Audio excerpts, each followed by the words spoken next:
Good evening, ladies and gentlemen. This is Nova War. And Maximus Black. And we are bringing you continued coverage of our first ever Starcraft 2 tournament for the mid-level community. This is the semifinals, is it not? This is the other side of the bracket?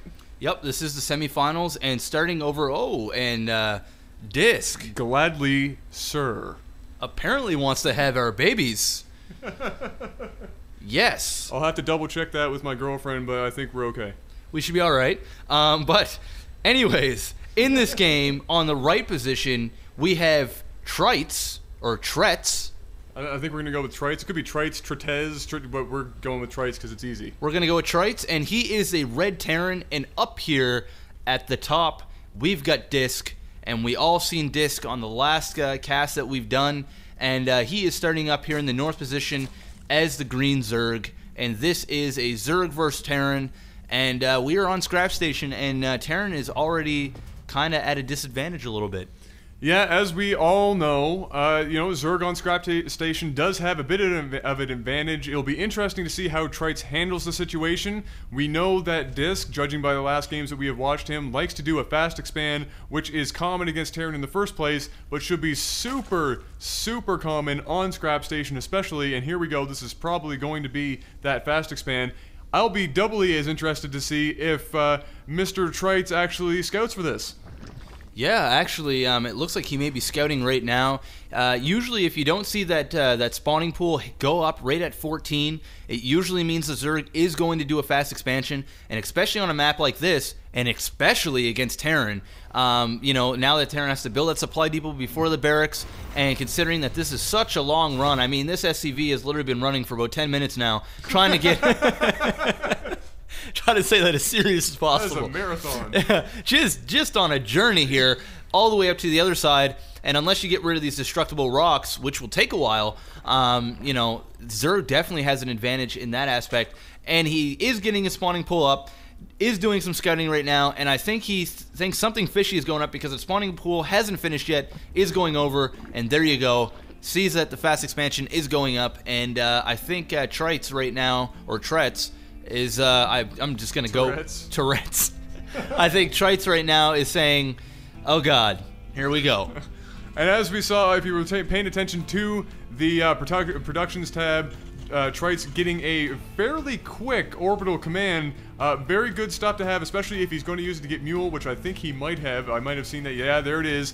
I highly recommend Terran players use the quick orbital command for the economic advantage that the mules provide. I know some people are adamant in saying that scans are way, way more useful than the mules, but I think the opposite. I think if anything in the first, I don't know, 7, even 8 minutes of a match, normally a unit or a worker can do just as good for your scouting and save your energy for those mule and give yourself the economic advantage that will help you build up those base units. You know what, Adam? I do agree, and I don't want people to get confused and think that you shouldn't build your orbital command. You should still build your orbital command. You just probably shouldn't use the energy right away. You should maybe save it for the mule, because, the scouting can be done by the SCV, like what we just saw, and it still has the SCV out in the middle of the map. Scouting can be done with the SCVs. We're not going to go ahead and tell you, don't scan ever, but I mean, for the first couple minutes of the game, scanning really isn't all that important because you could be doing it with an SCV. And as we just saw, one of those Zergling scouts going down, you know what? Dysk, a fantastic scouter and user of the Zergling to get most of his scouting done, not sacrificing any of his overlords, and just using those really cheap units to throw them up there and get the information he needs. And as we can see, there is the starport. Very good information for a Zerg player. Tells him that he might see a Banshee. Yeah, you know what? That is the importance of scouting, guys. You want to scout, and that right there just threw up a red flag for Dysk, saying, okay, I need to get that evolution chamber, and there you see it. Getting a couple spore crawlers just in case those Banshees do come, because those Banshees are just absolutely terrible to deal with when you're Zerg. They are, if you're going to pick on one, and I know a lot of people pick on Marauders, but if you're going to pick on one Terran unit, I think the Banshee is probably the most cheesable unit in their arsenal. And I agree with getting maybe one spore crawler. Another thing I would say instead would be, like he's doing, spread your creep, between your natural and your main, and use your queens to do most of your defending if necessary, because as we've said before in matches talking about Zerg, is that those queens are super versatile. They can get a lot of your defense done for you, and it saves your money for use in other places. Yeah, and it looks like Tritezz actually is going to be dropping or got a medevac of some sort, and also I do believe he is getting Blue Flame. Yes, it is. It should be finished by the time he gets up here. This here is good. When you're a Terran player, you know, instead of running all the way over there, why not take a drop? Exactly. You know, this could be an absolutely huge harass for him. Blue Flame absolutely lethal on the mineral line, especially if the player is unaware of it happening. And here we go. We're going to see a drop. Let's see just how good he does here.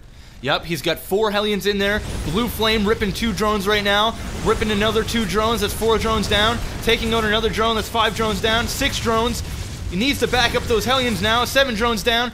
Could probably turn around now and destroy all these Lings with 1 Blue Flame, but he is hellbent on getting those drones going in there. Is he going to get another one? One more big one, and there goes. Oh, that was a big. That was a very good harass. That was huge. He took out probably about a solid 10 to 12 drones there. Let me go quickly take a look at the unit count.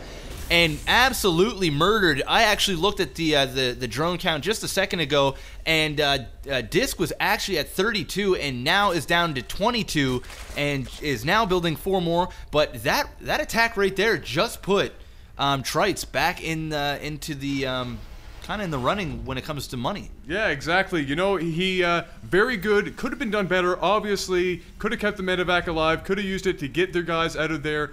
Obviously could have gotten rid of some of those Zerglings, but you know what? Very successful run, got him ahead in the economy for a short time anyway, forces Dysk to build drones back to get his economy back to normal, and you know, any pressure that a Terran player can put on Zerg to hold their economy back for as long as possible while they tech up is a good maneuver in my books. And if you can keep the pressure, Tritezz might just have a chance at taking out Dysk in this game. Yeah, exactly. I mean, when you do that kind of damage to the drones, you are forcing Zerg to stop all unit production and waste those larvae on more drones, and it then gives you a chance to do exactly what Tritezz is doing right now, grabbing that expansion, taking out your units and trying to hold down this area and basically doing a push of your own. And if I look up top here, it actually looks like Dysk is creeping out this island so that a command center does not float over there and start an expansion. I really like that play.